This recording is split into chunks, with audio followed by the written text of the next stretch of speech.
Bonsoir. Vous avez été nombreux à me poser des questions sur la LOA Tesla. Je vais essayer de vous exposer mon point de vue dans cette vidéo. Mais ce dont je suis à peu près certain, c'est que la baisse de prix de la Tesla Model 3 SR+, fait pas mal de bruit. Et je le constate même sur ma petite chaîne, avec une hausse des vues, notamment sur d'anciennes vidéos qui sont quasiment inactifs habituellement. Et j'ai eu l'apparition de commentaires sur des vidéos que j'ai postées il y a de ça 7-8 mois, alors que j'en ai jamais. Et sans parler des gens qui m'ont contacté via mail ou via Instagram. Pour faire simple, la baisse de prix fait qu'il y a du monde qui s'y intéresse. Avant de passer à l'achat, vous vous renseignez, vous regardez tout un tas de vidéos, tout comme moi il y a un petit peu plus d'un an. Et la prochaine étape ensuite, c'est de passer à la caisse, ou bien d'essayer la voiture en vrai. Mais bon, une fois essayé, c'est de l'adopter. Bon allez, on rentre dans le vif du sujet, fini avec l'intro. Est-ce qu'une LOA, ça vaut le coup? Oui ou non?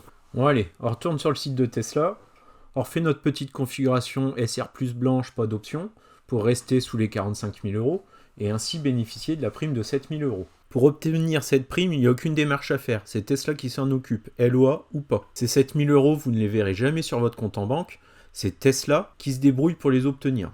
Pour modifier les données de la LOA, vous cliquez en bas de l'écran sur Détails.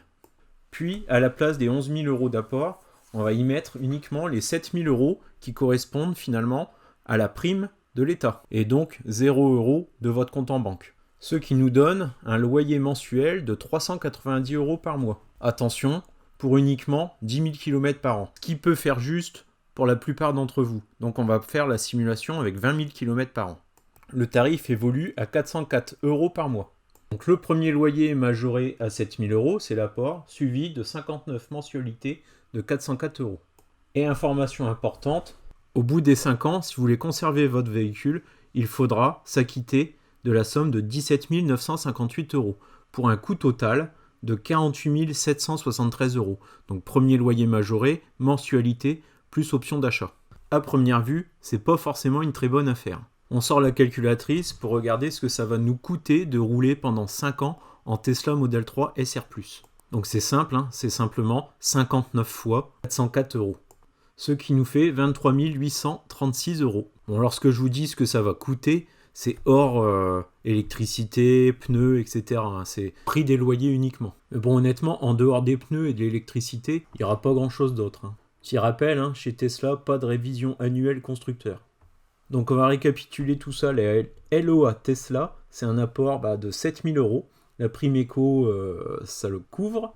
Et ensuite, c'est 59 mensualités de 404 euros pour 20 000 km par an. Bien entendu, c'est une simulation sur 5 ans. Vous pouvez également les faire sur des plus courtes périodes. Et là, le prix du loyer va bien sûr s'envoler. Au total, on a vu que si on rachète ce véhicule au bout des 5 ans, on aura un coût global de 48 773 euros. Donc par rapport au prix qu'on aurait payé comptant, cette LOA, potentiellement, elle coûte 49 073 euros. C'est énorme, c'est plus de 10% du prix de la voiture.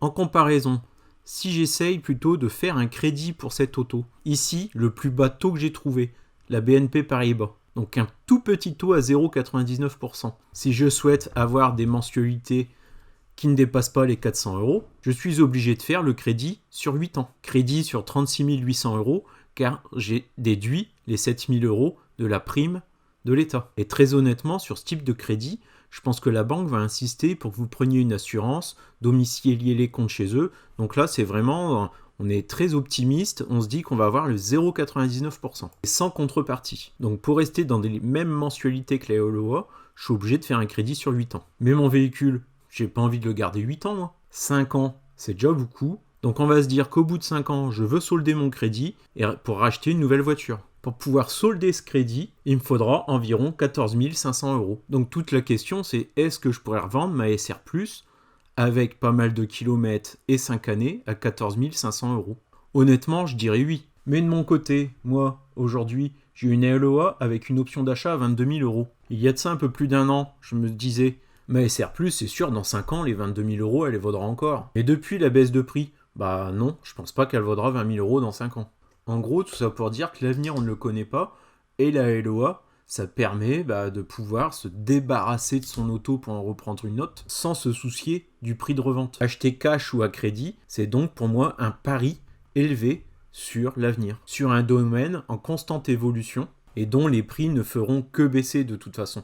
Elon Musk, ce qu'il veut, c'est que la voiture électrique soit accessible à tous. Et là, pour moi, je pense que ce n'est qu'un premier pas. Je ne veux absolument pas vous inciter à choisir une LOA, mais uniquement d'entendre un avis et ensuite faire vos propres choix. Par contre, à ne pas oublier, donc tout ça c'est avec des prix actuels, donc début 2021, ça évolue vite. La prime de l'État de 7 000 €, attention, warning, elle baisse de 1 000 € au 1er juillet, et ensuite elle va encore rebaisser de 1 000 € en janvier 2022. La LOA a aussi pas mal de défauts. Au moment de la restitution, c'est simple, si vous prenez soin de vos véhicules, il n'y aura pas de souci. Faut pas croire non plus qu'il faut rendre une voiture neuve, ils prennent bien en compte que c'est une voiture qui a 5 ans que vous rendez. Donc vous avez le droit aux petites rayures, également des petits POC, si c'est une pièce de 2 €, c'est pas gênant. Normalement, en prenant soin du véhicule et en faisant les petites réparations au fur et à mesure tout au long de sa vie, il n'y a pas de souci. Il vous faudra aussi bien estimer votre kilométrage, car si vous le dépassez, là, l'addition peut être corsée au moment de la restitution. Sur mon contrat, c'est simple, c'est 10 centimes du kilomètre supplémentaire. Donc imaginez si je remets mon véhicule avec 50 000 km de plus, je devrais allonger 5 000 €. De mon côté, si vous optez pour la LOA, je ne saurais que vous conseiller de prendre plus de kilomètres que ce que vous avez calculé. Lorsqu'on roule en électrique, on a tendance à beaucoup plus rouler. Le prix du carburant et les pièces d'usure ne sont plus du tout un frein. Et cette Tesla Model 3, honnêtement, quel plaisir à conduire. J'ai plus de 20 000 km, ça fait plus d'1 an que je la conduis, et c'est toujours le même bonheur. Du côté des formalités avec la LOA Tesla, vous faites comme si vous allez l'acheter comptant. À un moment donné, on vous demande si c'est comptant ou leasing. Vous sélectionnez le leasing, vous réglez votre réservation, vous recevez ensuite un mail avec le numéro de réservation, puis quelques jours suivants, un nouveau mail pour organiser le leasing. Si vous souhaitez vous y préparer, voici à quoi cela ressemble. Derrière la LOA Tesla, c'est Viaxel, qui est une marque du Crédit Agricole. De mon côté, tout s'est fait en version dématérialisée. À aucun moment, j'ai eu un contact physique avec une personne, ni même un seul coup de téléphone. Donc un mail où on me demande de confirmer le nombre de kilomètres annuels que je souhaite, la durée que je souhaite, et enfin le montant de l'apport. Vous pouvez bien entendu mettre plus que la prime de l'État en apport. Si vous y mettez, admettons 4 000 € de plus pour arriver à 11 000 € d'apport, ça aura pour effet de faire baisser le coût de la mensualité de la LOA. Mais de toute façon, le prix de rachat final ne bougera pas. Le rapport est tout simplement lissé sur les 5 années. Et le coût de la LOA reste sensiblement le même. Donc ici, 48 773 contre 48 402. Donc 373 € en moins du côté des frais de la LOA, à lisser sur 5 ans, et tout en ayant donné 4 000 € d'apport supplémentaire au moment du premier loyer. Ensuite, c'est surtout à vous de voir si vous en avez les moyens et si vous souhaitez bénéficier de mensualités plus petites ou plus grosses sur les 5 ans à venir. Mais effectivement, le dossier de LOA peut plus facilement passer si vous avez des revenus moindres, mais qu'à l'inverse, vous avez un bon apport. L'apport est généralement constitué du véhicule que vous allez vendre pour ensuite avoir le plaisir de rouler en Tesla. Bon, revenons à notre mail. Dans le mail, il y a un document PDF qui liste toutes les fiches de renseignements à compléter et liste des documents à joindre. C'est du classique, justificatif d'identité, permis de conduire, un RIB, justificatif de domicile, les 3 derniers bulletins de salaire, un avis d'imposition, et puis le bon de livraison que vous avez reçu de la part de Tesla par mail. Et enfin, une fiche de renseignement, nom, prénom, c'est reparti, date de naissance, téléphone, situation familiale, revenu mensuel, l'employeur, on signe ça, on date ça, on renvoie le tout par mail. Quelques jours après, on a le contrat définitif qui est rédigé, qu'il ne reste plus qu'à signer et à nouveau réenvoyer. Ensuite, il n'y a plus qu'à attendre la livraison.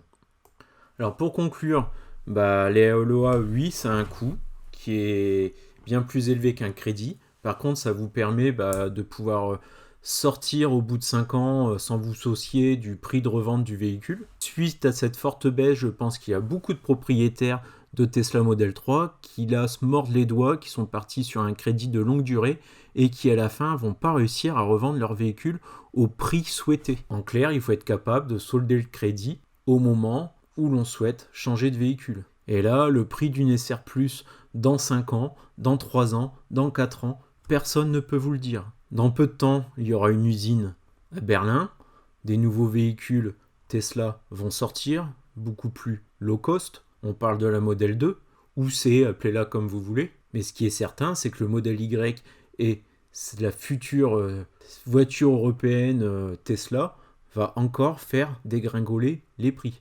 Donc la LE à Tesla, ça a un coût, mais par contre, la prise de risque, il n'y en a pas vraiment, vous la connaissez à l'avance. En fin de LEA, vous avez le choix. Soit vous rachetez le véhicule parce que ce véhicule, le prix de rachat est finalement intéressant par rapport au marché d'occasion, ou bien vous la rendez si le prix de rachat n'est pas valable parce que les prix, ils ont baissé entre-temps. Je suis à peu près certain maintenant que de mon côté, je leur rendrai la voiture. Donc de mon côté, j'ai plutôt pensé coût mensuel plutôt que achat pour ensuite revente et essayer de retomber sur ses pattes. La LOA a un coût, pour moi, c'est le coût qu'il faut payer pour ne pas prendre de risques. Bon allez, j'arrête de vous saouler avec ça.